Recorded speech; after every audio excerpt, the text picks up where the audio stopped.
Did you know there's a village in Eastern Europe where no one keeps mirrors, no one whistles after sunset, and no one dares to say the name Mara Vasilica out loud? They say if you whisper her name, she'll whisper yours back from somewhere you can't see.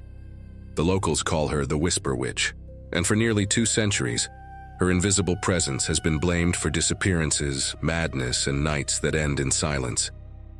In the 1800s, Valecroi was a quiet farming village surrounded by dense woods and endless fog. Back then, witches weren't just superstition. They were an explanation for everything people feared but couldn't name. When crops failed in the autumn of 1842, the villagers turned their anger toward a young widow named Mara Vasilica. She lived alone on the hill outside town, in a house made of black timber and salt-glazed windows. She had no family, no friends, only a habit of talking to the wind at night. People said she was praying to something that wasn't God. One winter evening, 3 men decided to confront her. They found her kneeling before a bowl of water, whispering names into it, names of people who had wronged her.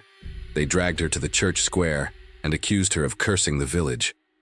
Mara didn't fight. She didn't beg. She simply looked at each man and said the same words. "When you speak my name, I will answer." They burned her at the edge of the woods, and when her voice finally fell silent, the wind carried her last scream into the valley, a sound villagers claimed echoed for hours, long after her body turned to ash.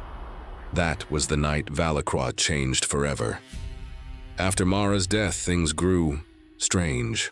People began to hear whispers in their homes, faint, familiar voices murmuring their names at night.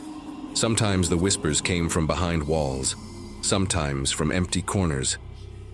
Livestock were found dead in the mornings, eyes wide open, mouths frozen mid-scream. The church bell rang on its own, and every year on the anniversary of her death someone disappeared. No signs of struggle, no footprints leading away, just empty beds and open windows, as if the night itself had swallowed them whole.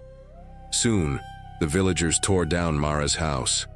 But even after it was gone, people swore the sound of whispering still rose from the hilltop whenever the wind blew from the north. They called it the breath of the witch. In 1987, a historian named Lucien Barbu moved to Valecroi with his wife and daughter. He didn't believe in superstitions. He was there to write a book about them. Locals warned him never to say Mara's name aloud, especially after midnight. He laughed. "Stories for children," he said. That winter, he began recording interviews about the witch. Late one night, reviewing his tapes, he noticed something strange. A soft whisper layered under his questions. It said his name. When he rewound the tape, it grew clearer. Lucian. He thought it was interference. But then his daughter, 6-year-old Anna, began waking up screaming, saying, "The woman's whisper hurts my ears." 3 days later, Anna vanished from her bed. The window was open. Snow on the floor. No tracks outside. Lucian searched for her in the woods until frost turned his fingers blue. When villagers found him, he was kneeling in the snow, staring into a frozen puddle, whispering her name over and over. He never found her. But on the anniversary of Mara's death, a child's voice was heard in the wind, calling, "Tata," father. In 2015, a paranormal investigator named Elena Petrescu visited Valecroi after reading about the disappearances. She wanted to document proof of the so-called Whisper Witch. She set up motion cameras and voice recorders around the ruins of Mara's house. For 2 nights, nothing. Only wind and insects, But on the 3rd night, her audio log captured something chilling. Multiple voices whispering in unison. The pitch and rhythm matched human speech but not human language. When she slowed the playback, the whispers became words. "Why did you call me?" Elena never released the full recording. But weeks later, she was found in her apartment in Bucharest. All mirrors in her home shattered, every piece of glass covered with salt. On her desk was a note scrawled in shaky handwriting. "You don't have to say her name anymore. She's already listening." Locals claim the witch no longer needs to be summoned. Now she finds people who hear too much. Visitors to the village have reported feeling unseen hands brush their hair, hearing breathing behind their necks. or cold fingers tracing their spines while they sleep. A priest who tried to bless the ruins woke up blind in one eye. Doctors said his cornea looked burned from the inside. Even tourists who take photos near the hill complain their recordings distort into static, with faint whispers hidden inside when slowed down. Some claim the witch has adapted, that she moves through frequencies, through sound itself. So if you've ever recorded something late at night and played it back, only to hear a faint voice that shouldn't be there, maybe it's not interference. Maybe it's her. In 2022, a Romanian YouTuber named Radu Mincu decided to live stream from the ruins of Valecroi. He called it "Spending the Night Where the Whisper Witch Died."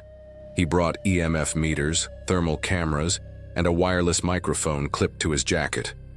Around 2:43 a.m., viewers saw him freeze mid-sentence. The chat flooded with comments. People said they heard a female whisper through his mic. Radu slowly turned to his left. "Who's there?" he said, but his voice echoed oddly, like he was speaking in a tunnel. Then came another whisper, clearer this time. "You said my name." The stream glitched. His flashlight flickered, revealing faint mist swirling around him. For a second, a human outline seemed to form. A tall figure with long hair moving in slow, unnatural rhythm. And then Radu screamed. The camera fell. Static. When police arrived, all they found was his equipment and the snow outside marked by a single trail of footprints that ended halfway down the path. The live stream is still online, but viewers say if you play it with headphones, you can hear something whisper your name just before the screen cuts to black. To this day, locals of Valecroi refuse to speak Mara's name. No one whistles. No one records at night. Because sound, they say, is her doorway. And every whisper that's ever been recorded carries a fragment of her voice, waiting to answer back. They say if you listen closely to the wind, you can still hear the moment she died, the sound of her voice breaking into 1,000 echoes. But not all of them faded. Some whispers never stopped. They only found new mouths to speak through. So if, tonight, you hear someone softly saying your name when you're alone, don't answer. Don't whisper back. Because maybe, just maybe, she's already right next to your ear.